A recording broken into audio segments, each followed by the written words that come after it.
کہاں میں خانے کا دروازہ غالب اور کہاں واعظ، کہاں میں خانے کا دروازہ غالب اور کہاں واعظ، پر اتنا جانتے ہیں کل وہ جاتا تھا کہ ہم نکلے۔ السلام علیکم ناظرین، ہزاروں خواہشیں ایسی کہ ہر خواہش پہ دم نکلے، بہت نکلے میرے ارمان لیکن پھر بھی کم نکلے۔ اس خوبصورت غزل کا مقطع یعنی آخری شعر آج آپ کی خدمت میں پیش ہے۔ امید ہے کہ آپ کو یہ غزل بھی جی سے پسند آئی ہوگی، اس کے تمام اشعار اپنی تشریح کے ساتھ پسند آئے ہوں گے، اور مجھے کبھی امید ہے کہ آج کا یہ مقطع جو ہے اگر اس میں کوئی کمی رہ گئی ہے تو وہ کمی پوری کر دے گا۔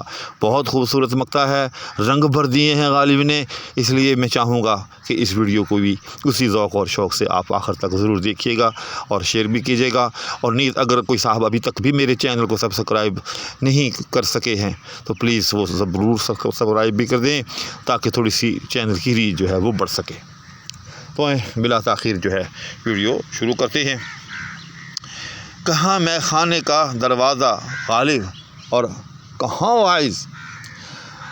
غالب اس میں تخلص ہے جو کہ اس شعر کے مقطع ہونے کی دلیل ہے۔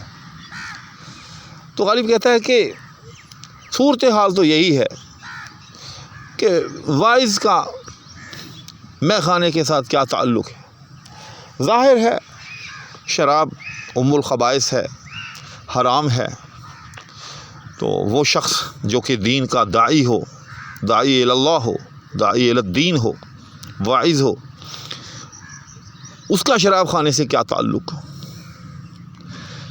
لیکن غالب نے پھر ایک ایسا منظر دیکھا کہ چھپائے نہ چھپا، اور غالب کو تاک کر ایک طنز کا تیر مارنے کا جو ہے موقع وہ ہاتھ آ گیا۔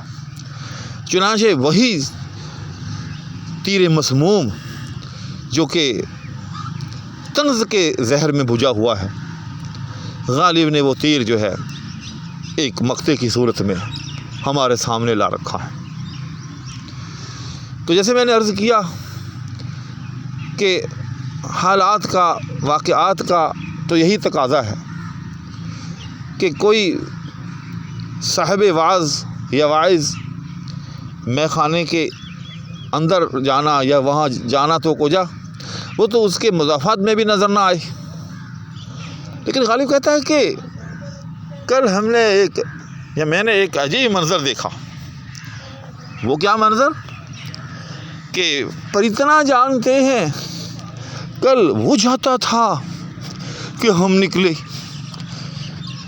کہ کل کی بات ہے کہ ہم میں خانے میں میل اٹھا کر، میں پرستی کر کے، شراب نوشی کر کے نکل رہے تھے کہ اچانک نظر نے کیا ماجرا دیکھا کہ وہی صاحب وعظ وہ خود جو ہے میں خانے میں تشریف لے جا رہے تھے۔ پر اتنا جانتے ہیں کل وہ جاتا تھا کہ ہم نکلے، کہ جب ہم نکل رہے تھے تو آنکھوں نے یہ منظر دیکھا کہ وہ واعظ صاحب جو ہے وہ خود میں خانے میں تشریف لے جا رہے ہیں۔ تو اس طرح سے اس شعر میں غالب نے طنز میں ایک بڑا خوبصورت بجھا ہوا تیر وہ مقطع کی صورت میں ہمیں پیش کیا ہے، اور یقیناً رنگ بھر دیے ہیں۔ اور